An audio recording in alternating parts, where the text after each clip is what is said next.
나눌 말씀은요, 창세기 16장 13절입니다. 창세기 16장 13절. 한 절 말씀이니까 우리 함께 말씀 읽도록 하겠습니다. 함께 읽겠습니다. 시작. 하나님 자기에게 이르신 여호와의 이름을 나를 살피시는 하나님이라 하였으니 이는 내가 어떻게 여기서 나를 살피시는 하나님을 배웠고 함이니라. 한 번 더 읽어볼게요. 우리 한 번 더 읽겠습니다. 시작. 하갈이 자기에게 이르신 여호와의 이름을 나를 살피시는 하나님이라 하였으니 이는 내가 어떻게 여기서 나를 살피시는 하나님을 배웠는고 함이라. 아멘. 오늘 제가 지난주에도 말씀드렸죠. 저는요, 감성적인 사람인 것 같아요. 제 마음대로요. 그래서 요즘 들어 생각하다 보니까 정말 예전에 저의 일했던 생각, 그리고 이중직을 했던 그때의 생각이 너무 많이 나는데, 우리 사랑하는 성도님들이 한 주간의 삶에서 참 또 버티고 인내하며 살아가는 삶이라는 것을 조금 더 느끼며 나아갑니다. 그래서 오늘 말씀이 우리의 삶의 위로가 되었으면 좋겠고, 우리의 삶의 회복이 되었으면 좋겠고, 우리의 삶 가운데 하나님의 사랑이 다시 시작되는 하루가 되었으면 좋겠습니다. 오늘 말씀이 우리의 삶의 위로와 회복, 그리고 치유와 또 다른 사랑을 우리가 누리며 나아가는 귀한 시간이 되길 간절히 소망합니다. 그러길 원하십니까? 아멘 하는 자에게 위로가 있을 것이고, 아멘 하는 자에게 주님의 회복이 있을 것입니다. 어떠실까요? 아멘. 네, 우리 다 함께 아멘하며 위로와 회복이 가득한 믿음의 시간 예배가 되길 간절히 소망합니다. 오늘 말씀의 제목은 뭐라고 했을까요? 네, 맞아요. 광야에서 만난 엘로이. 우리 함께 고백하도록 하겠습니다. 광야에서 만난 엘로이. 네, 참 우리 제이가 보여야 되는데 제이가 밥 먹으러 네, 봤어요. 깜짝 놀랐어요. 네, 갑자기 우르르 밥 먹으러 갔는데 같이 갔는지 해가지고 네. 네, 성경에서는요, 구약 성경에서는 하나님을 다양한 이름으로 불러요. 뭐라 부르죠? 하나님을 뭐라 부를까요? 여호와 라파라고도 부르고, 여호와 니시, 여호와 이레, 다양한 이름으로 하나님을 부릅니다. 근데 오늘 하나님을 뭐라고 부르냐면 엘로이라고 불러요. 우리 다음 장 한번 넘겨주세요. 엘로이, 엘은요, 하나님이라는 의미를 갖고 있고, 로이는요, 나를 보내심 또는 나의 시선이라는 의미를 갖고 있습니다. 그래서 엘로이의 의미는 나를 살피시는 하나님이에요. 나를 살피시는 하나님. 아무에게도 관심 없고 광야 속에 살아가는 어려움과 힘든 가운데 있는 나를 한순간도 내버려 두지 아니하시고 하나님께서 늘 지키시고 살피시고 보호하신다는 거예요. 그것이 어떤 하나님? 엘로이. 예, 그 하나님이 오늘 말씀 가운데 또한 우리의 삶 가운데 차고 넘치길 간절히 소망합니다. 오늘 우리의 삶 속에서 아까 말씀드렸듯이 고난과 어려움이 있고 근심과 환난이 있을 수 있을 것 같습니다. 아무도 나를 알아줄 수 주지 않는 광야 같은 삶을 살아갈 때 우리가 잊지 않아야 되는 것은 무엇이라고요? 엘로이를 잊지 않았으면 좋겠어요. 한 주간 우리가 나의 삶 속에서 엘로이를 잊지 않았으면 좋겠어요. 어떤 하나님? 나를 살피시는 하나님. 언제나 나와 함께 하시는 하나님. 언제나 나와 함께 하는 것뿐만 아니라 나를 지키시고 보호하시고 살피시는 하나님이 언제나 나와 함께 하신다는 것을 우리가 날마다 깨달으며 날마다 그 하나님과 동행하며 살아가는 믿음의 자녀들이 되길 간절히 소망합니다. 이 시간 옆 사람을 바라보며 이렇게 이야기할게요. 하나님은 언제나 당신과 함께 하십니다. 하나님은 언제나 당신과 함께 하십니다. 네, 믿으십니까? 아멘. 하나님은요, 언제나 우리와 함께 하신다는 거예요. 그래서 우리가 그 하나님을 날마다 바라보며 나의 시선이 하나님께 돋으며 살아가는 주의 자녀들이 되길 간절히 소망합니다. 우리의 삶 속에서 우리가 살아가는 삶에 날마다 우리가 두 가지를 한다면 무엇을 하냐면 선택을 하고요. 그 선택에 따라 우리는 책임을 지며 살아가는 삶이 오늘 이 시간 우리의 삶이 아니야 할까 생각합니다. 우리는요, 오늘을 살아가며 매일 선택을 하고 책임을 져요. 그 삶을 살아가는 게 우리의 삶이라는 거예요. 우리의 삶을 돌아보면 자녀를 바라볼 때 우리가 자녀를 향하여 그들의 미래를 걱정하며 그들의 삶을 걱정하며 어떻게 해야 합니까? 그들의 인생을 계획할 때가 좀 있어요. 우리 아이들이 어떻게 성장하면 좋겠다. 그리고 직장에서 내 자리를 지키기 위해서 우리는요, 손발이 부르트도록 열심히 일을 하며 뛰어다니며 살아가는 삶이 오늘 이 시간 우리의 삶이 아니할까 생각합니다. 우리의 부모를 생각하고 자녀를 생각하며 그 사이에 살아가는 삶이 여기 대부분의 삶의 모습이 아니할까 생각합니다. 우리는 그럴 때가 있어요. 내가 아프다면, 내가 건강이 조금 안 좋다면 우리 가정은 어떻게 될까? 우리 가정은 무너질 수도 있겠다. 그래서 내가 아프지도 않고 힘내어 오늘을 내가 살아가야 되겠다 생각하며 하루하루를 살아갈 때가 얼마나 많이 있는지 모르겠습니다. 그런데 한번 생각해보면 좋을 것 같아요. 우리가 나의 인생 가운데 그리고 나의 삶의 모습 가운데 아무리 열심히 계획할지라도 밤을 새워 계획할지라도 그렇게 살아가려고 노력할지라도 우리의 삶이 우리의 뜻대로 진행되고 있습니까? 이 질문에 우리는 무엇이라고 생각합니까? 다시 한번 말씀드릴까요? 우리가 자녀를 위해서 열심히 생각하고 기도하고 그 아이들의 미래를 위해서 밤낮 없이 계획을 세워요. 그런데 우리 아이들은요, 우리의 생각과 다르게 살아갈 때가 너무나 많지 않습니까? 우리가 회사 직장에서 밤낮 없이 일을 한다고 할지라도 우리의 삶 속에서 직장 가운데 어려움을 당할 수 있고요. 그리고 그 어려움이 재정의 어려움, 그리고 건강의 어려움, 다양한 어려움으로 우리가 겪지 아니할까 생각되어집니다. 우리의 인생을요, 우리는 노력하며 살아가요. 우리의 인생 가운데 우리는 어떻게 살아가냐면 운전대를 잡고 살아갈 때가 많이 있어요. 내가 잘 이끌면, 내가 잘 가면 아마 내 인생은 행복할 거야. 그래서 우리가 열심히 노력하며 살아가는 삶이 오늘 우리의 삶이 아니할까 생각되어집니다. 그게 당연한데 우리가 그렇게 살아가다 보니 우리의 삶 속에서 어려움이 있을 때 그리고 불안이 있고 근심이 있고 걱정이 있는 삶이 오늘 우리의 삶이 또한 아니할까 생각되어집니다. 이런 인생을 살고 있는 우리의 가운데 성경이 이야기해줘요. 뭐라고 이야기해주냐면 인생의 핸들을 잡고 살아가는 삶, 우리의 삶을 우리가 계획하고 그 길 가운데 이끌고자 하는 우리의 삶 가운데 성경이 뭐라고 이야기하냐면 잠언 말씀 한번 읽도록 하겠습니다. 잠언 우리 16장 9절이요. 시작. 사람이 마음으로 자기 일을 계획할지라도 그의 걸음을 인도하시는 이는 여호와이시니라. 예, 우리의 길을 계획할지라도 우리의 걸음을 인도하시는 분이 누구시라고요? 여호와 하나님이라는 거. 이 말씀은요, 우리의 삶에 노력을 하지 말라라는 게 아니에요. 이 말씀은요, 내 인생의 주인이 되어 모든 것을 통제하고 계획하고 그것 가운데 나아간다면 우리의 삶이 무언가를 이루어질 거라고 생각하는 그 생각들을 내려놓으라는 거예요. 누구에게? 하나님께 내려놓으라는 거예요. 우리의 삶의 중압감을 내려놓고 하나님 앞에 나아갈 때 하나님께서 인도하는 것을 우리가 알 수 있다는 거예요. 우리의 인생에 힘을 빼고 우리의 삶의 계획을 내려놓고 하나님을 바라볼 때 그때서야 비로소 우리의 삶을 인도하시는 하나님을 우리가 바라볼 수 있다는 거예요. 그 하나님이 오늘 이 밤 말씀 가운데 찾아오셨어요. 그 하나님이 오늘 말씀을 듣고자 하는 우리에게 찾아오셨어요. 그 하나님이 과연 어떤 하나님인지 오늘 말씀을 통해서 우리 함께 나누도록 하겠습니다.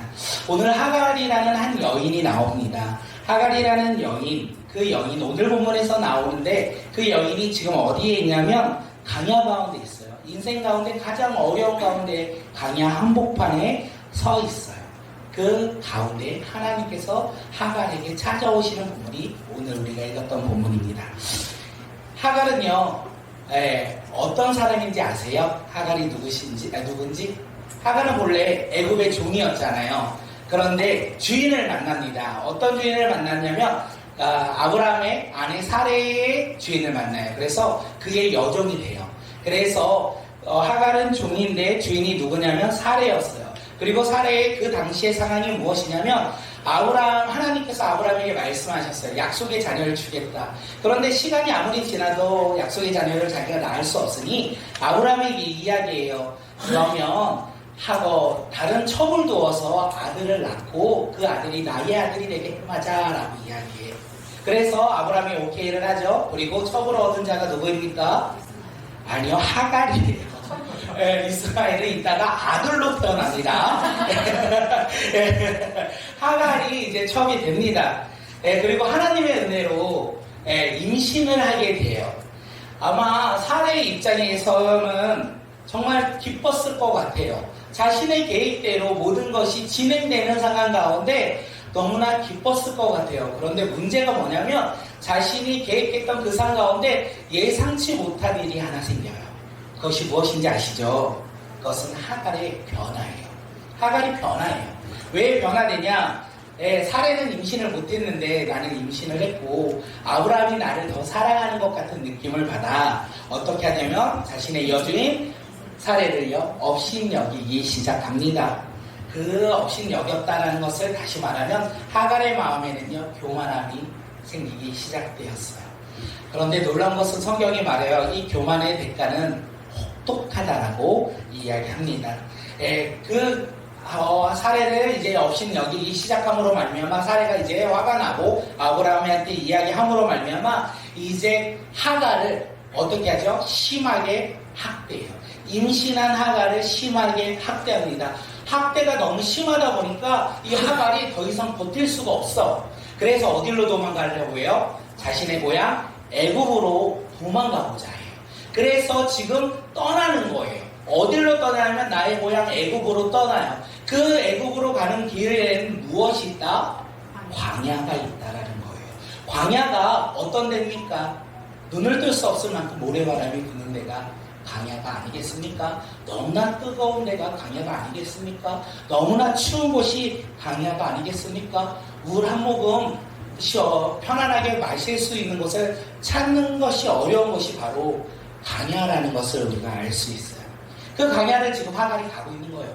그러다가 샘물을 하나 찾고 그 곁에 앉아있게 되었다는 것이 오늘 본문의 이야기입니다.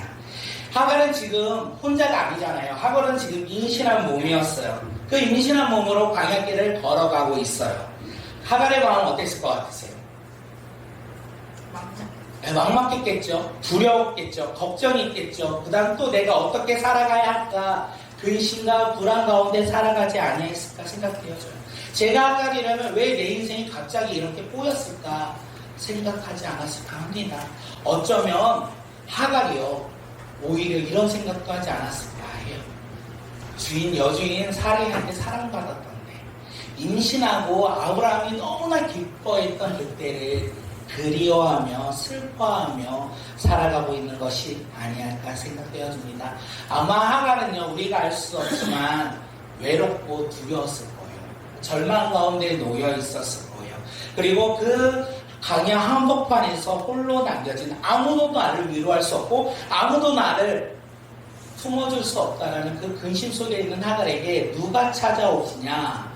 여호와의 사자가 찾아왔다라고 성경은 이야기합니다.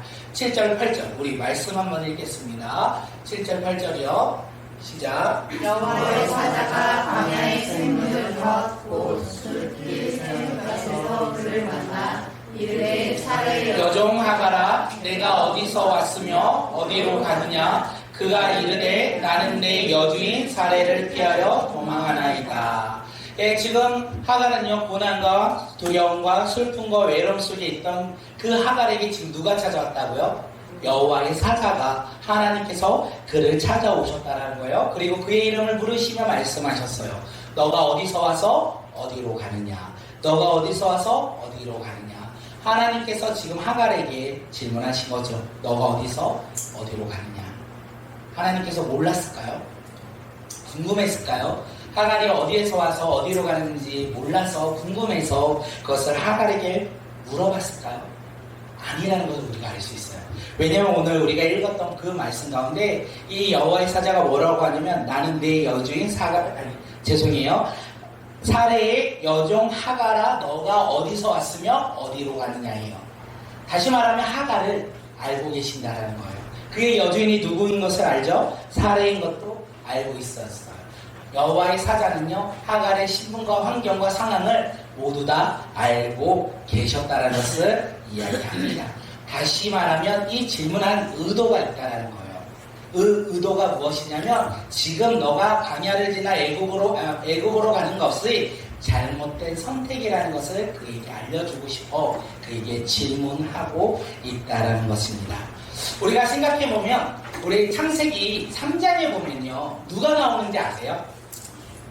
아담과 하와가 나와요. 그래서 아담과 하와가 하나님의 말씀에 불순종하여 선악과를 먹어요. 그 먹음으로 말미암아 그들이 하나님의 부르심에 뭐라고 해요? 숨어요. 그리고 하나님께서 뭐라고 해요? 지금 너가 어디에 있느냐? 아담아, 지금 너가 어디에 있느냐? 물으셔요. 하나님께서 아담이 숨은 것을 몰라서 물으셨을까요? 궁금해서 물으셨을까요? 아니에요. 하나님께서 아담에게 너가 어디에 있느냐 물은 것은 죄를 깨닫고 회개하고 오라오라고 물으신 거예요.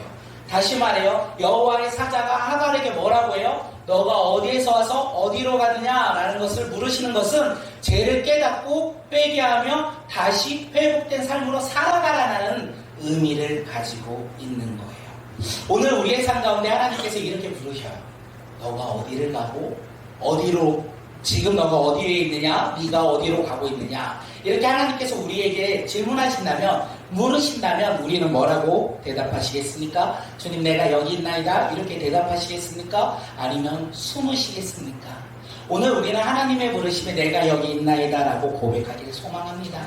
내가 여기 있나이다 고백하는 자들은요, 나의 한계를 알아요.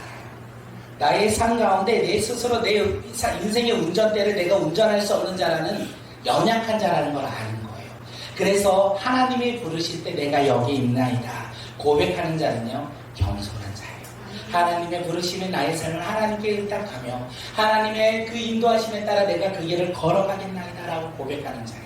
그 자에게 무엇이 일어납니까? 회복과 치유가 일어날 것이고 절망 가운데 소망의 길로, 죽음 가운데 생명의 길로 주님께서 우리를 인도해 주신다라는 거예요. 오늘 우리 삶 가운데 우리의 운전대를 누구한테 맡긴다? 하나님께 맡겨드리는 자들이 되길 간절히 소망합니다. 지금 하나님께서 그것을 하갈에게 알려주시는 거예요. 너의 인생의 운전대를 누구에게 맡겨라? 하나님께 맡겨라. 오늘 이 시간 우리 이렇게 결단했으면 좋겠어요. 우리 화면 한번 넘겨주세요. 네, 뭐라고 우리 고백했으면 좋겠냐면, 나는 내 인생의 운전대를 하나님께 맡겨드립니다. 우리 함께 고백하겠습니다. 시작. 나는 내 인생의 운전대를 하나님께 맡겨드립니다. 네, 그렇게 결단하십니까? 네. 우리의 인생의 운전대를 하나님께 맡겨드리며 우리는 뒷좌석에 앉아서 순종하며 따라가실 수 있으시겠습니까? 네, 우리의 삶이 어려워요. 그렇게 살아가자고 하면 라면이 잘 안 나오는 게 또 맞는데, 그렇게 살아가길 간절히 소망합니다. 여호와의 사자의 이 질문에 하갈이 뭐라고 이야기하냐면 정직하게 대답을 해요. 뭐라고 하냐면, 나는 내 여주인 사례를 피해 도망가고 있습니다. 나는 내 여주인 사례를 피해 도망가고 있습니다. 자신이 지금 처한 현실을 여호와 사자께 이야기하고 있다는 거예요. 그런데 우리가 알 수 있는 것은 하갈은 임신을 하고 어떤 마음으로 변화됐다? 교만한 마음으로 변화됐는데 지금은요, 정직한 마음으로 변화되었어요. 네, 다시 말하면 사례를 가리켜 아마 임신한 이후에 내 여주인 사례라고 생각하지 않았을 거예요. 내가 사례보다 높은 사람이야. 왜? 나는 임신했고 나는 아브라함의 자녀를 낳은 사람이 될 거니까 라고 생각했을 거예요. 그래서 그가 무례하게 행동을 했잖아요. 그런데 지금 뭐라고 불러요? 내 여주인 사례라고 부른다는 거예요. 다시 말하면 자신의 잘못을 깨닫기 시작한 거예요. 그리고 자기는 지금 피해 도망가고 있다라고 이야기해요. 누군가를 원망하는 대답이 아니에요. 누군가에게 원망하거나 그 사람을 탓하며 내가 도망간다, 내가 사례 때문에 힘들어서 버틸 수 없어 간다라고 이야기하지 않아요. 그냥 자신에게 주어진 상황을 바라보는 삶으로 그가 변화되었다는 거예요. 교만이요, 내려졌어요. 그리고 현실을 받아들이기 시작해요. 그리고 나는 아무것도 할 수 없는 존재라는 것을 깨닫기 시작한 거예요. 그때 하나님께서 하갈에게 뭐라고 말씀하셨냐면 뜻밖의 말씀을 하세요. 하갈이 생각하지도 못한 말씀을 하시죠. 9절 우리 말씀 한번 읽겠습니다. 시작. 여호와의 사자가 그에게 이르되 내 여주인에게로 돌아가서 그 수하에 복종하라. 네, 하갈은요, 왜 지금 광야길에 있습니까? 여주인 사례를 피해요. 심한 학대를 당함으로 말미암아 관계가 깨짐으로 말미암아 그 관계를 피해 어떻게 해요? 지금 애국으로 도망감으로 말미암아 그냥 관계를 끊어버리고 회복하려고 했던 거예요. 하나님이 다시 뭐라고요? 아니라고 얘기하세요. 다시 돌아가라고 말씀하세요. 하나님이 하갈에게 원하시는 것은 단절이 아니라 회복을 의미한다는 것을 이야기해요. 그런데 이 말씀이 이해가 되십니까? 저는 이 말씀을 준비하면서 이해가 되지 않아요. 왜냐하면 나를 학대하고 나를 심하게 괴롭혔던 그 삶의 자리로 돌아가라는 그 말씀이 어렵잖아요. 힘들잖아요. 그리고 나는 알아. 뭘 아는지 아세요? 그 자리에 가면 또 내가 당할 일들을 알고 있기 때문에 우리는 그 자리로 나아가고 싶지 않다라는 거예요. 그래서 우리는 갈등이 생기면 어떻게 해요? 그 자리를 피하려고 하는 것이 우리의 삶의 모습이 아니할까 생각되어집니다. 그래서 회사도 그렇잖아요. 마음에 들지 않는 사람이 있으면 다른 회사로 이직하고 싶어서 이직을 했는데 희한한 건 분명 이 회사에 있던 사람이 여기는 없는데 또 나는 왜 그 사람과 똑같은 성향의 사람을 만날까? 네, 상황은 계속 반복적으로 이루어진다는 것을 우리가 알 수 있어요. 환경을 바뀌어도 관계가 또다시 어려운 가운데 놓일 때가 너무나 많이 있다는 거예요. 하나님이 하갈에게 원하시는 것은 도피가 아니라 뭐라고요? 순종을 통한 관계의 회복을 이야기하고 있어요. 네, 우리의 삶 속에서도 그렇게 이야기합니다. 가정에서도 다양한 어려움의 관계가 있고, 직장에서도 어려움이 있고, 교회 안에서도 어려움이 너무나 많은 것이 우리의 삶의 모습이 아니할까 생각합니다. 이런 어려움 가운데 우리가 놓여있을 때 하나님께서 오늘 말씀을 통해서 우리에게 주시는 말씀은 무엇이냐면, 갈등을 피하는 자가 아니라 무엇이요? 갈등 안에 말씀에 순종하여 회복되는 자들이 되라고 오늘 우리 가운데 이야기해요. 그런데 내가 회복하려면 할 수 없어요. 내가 무언가를 노정해서 변화시키려고 하면 할 수 없어요. 그래서 우리는 무엇을 바라봐야 된다?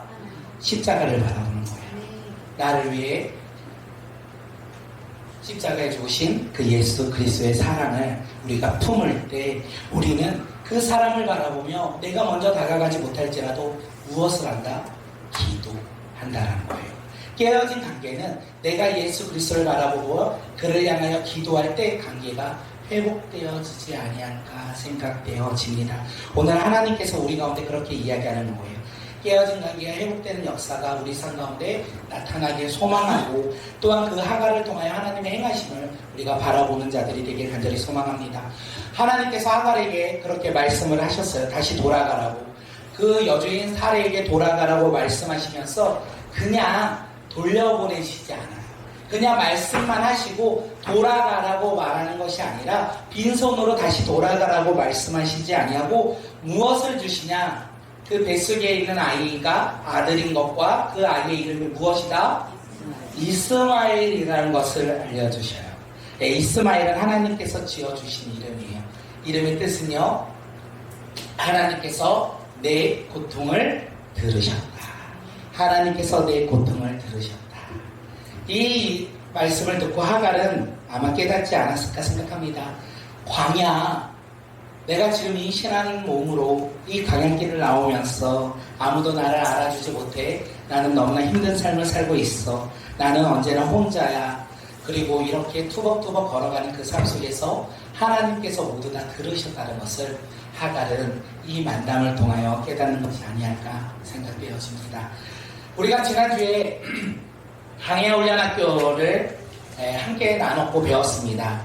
우리의 삶에서도 하갈처럼 인간관계에 상처가 있었고 것이고 재정의 위기 가운데 수많은 강야를 우리는 지나가지 아니할까 생각되어집니다.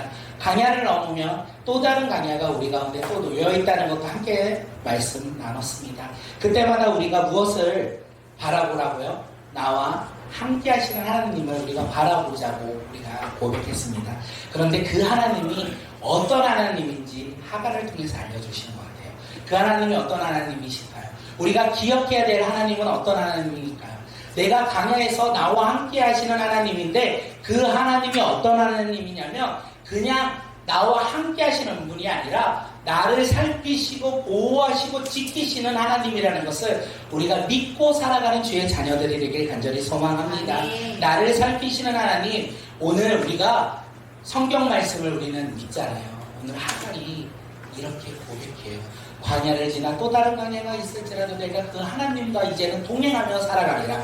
그 하나님이 어떤 하나님이냐? 13절 우리 말씀 함께 읽도록 하겠습니다. 시작. 사발이 자기에게 이르신 여호와의 이름을 나를 살피시는 하나님이라 하였으니 이는 내가 어떻게 여기서 나를 살피시는 하나님을 배우고 하느라. 예, 하갈이 만난 하나님은요 엘로이 하나님이었어요. 즉 나를 살피시는 하나님이었다라는 거예요. 나를 살피시는 하나님을 만남으로 말미암아 다시 사레에게 돌아갔고 순종하여 이스마엘 아들을 낳았어요. 예, 그 가정 가운데 인간의 계획 가운데 진행됐던 모든 것들이 하나님으로 말미암아 회복되었어요. 우리가 그것을 이 창세기를 통해서 알 수 있다라는 거예요. 아브라함의 가정이 하갈을 통하여 어려움을 많이 겪었지만 하나님의 뜻하심으로 하나님의 일하심으로 그 가정이 회복된 것을 우리가 알 수 있다는 것을 우리가 말씀을 통해서 깨달을 수 있습니다. 오늘 우리의 삶 가운데 우리는 나를 살피시는 하나님과 동행하는 믿음의 자녀들이 되길 간절히 소망합니다. 혹시 책 중에 나의 돈키호테라는 책을 보셨나요? 제가 찾아봤는데 그 책 가운데 이런 내용이 있다고 합니다. 인생이란 예상치 못한 길로 접었을 때 비로소 시작되는지도 모른다. 내가 그리려 했던 지도가 지어질 때 비로소 성찰과 진짜 여정이 시작된다. 우리의 계획 가운데 우리의 계획이 막히거나 우리의 계획 가운데 진행되지 않을 때 하나님의 일하심이 시작된다는 것을 우리가 믿고 살아가는 삶이 되길 간절히 소망합니다. 우리의 인생 가운데 우리가 운전하는 그 운전대를 붙잡고 살아가는 사람들이 아니라 우리의 삶 속에서 하나님께 운전대를 맡겨드리고 어떤 어려움이 올지라도 우리는 나를 살피시는 그 하나님을 뒤따라가며 하나님의 일하신 대로 우리가 순종하며 나아가는 주의 자녀들이 오늘 이 시간 우리 모두가 되길 간절히 소망합니다. 오늘 말씀의 제목이 뭔지 아세요? 엘로이. 맞아요. 강에서 만난 엘로이, 강에서 만난 나를 살피시는 하나님이었어요. 이제 그 하나님을 누리시길 간절히 소망합니다. 그런데 문제는 뭐냐면 오늘 우리가 이렇게 들었어도 우리가 저문만 나가면 다 잊어버리는 게 또한 우리의 삶의 모습이 아니할까 생각되어져요. 그래서 우리가 이거 세 가지는 기억했으면 좋겠어요. 다음 장 넘겨주세요. 우리 인생을 살피시는 하나님을 삶 속에서 누릴 수 있는 방법에 대해서 말씀드리도록 하겠습니다. 첫째요. 내 힘으로 삶을 책임지려는 마음을 내려놓아야 합니다. 네, 지금 주님을 바라보는 자들이 되길 간절히 소망합니다. 주님께서 너가 어디에 있느냐라고 물으실 때 우리 뭐라고 대답한다고요? 내가 여기 있나이다. 그것은 나의 삶의 겸손인 거예요. 우리의 힘으로 내 삶을 책임지려는 마음 우리가 내려놓을 때 나를 살피시는 하나님을 우리는 경험할 것입니다. 둘째요.